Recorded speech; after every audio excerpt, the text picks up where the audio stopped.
The Bible says, "Is anything too hard for the Lord?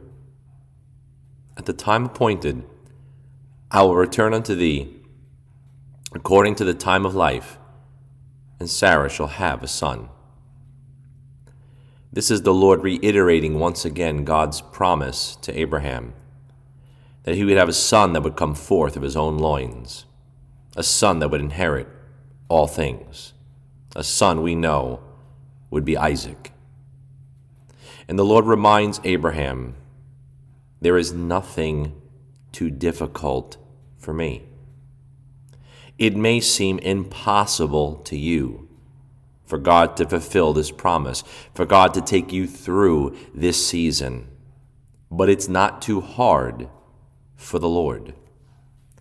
And the man who would become the father of faith, Abraham, was learning these lessons early, to wait on God, to trust him for the impossible, to believe even when you can't see. The Lord told him at the time appointed, in God's perfect time, he would answer and fulfill his promise. According to the time of life, there may have been a season and even a natural cycle that God would have to let unveil, unroll, unravel. But still, my promise will come true. And you and I need to learn this lesson if we're going to be people of faith, that there is nothing too hard for the Lord.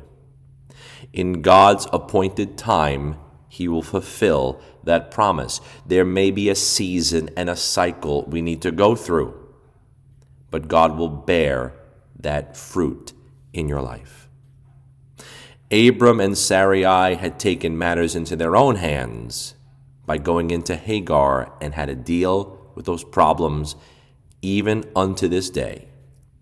Let's not take matters into our own hands.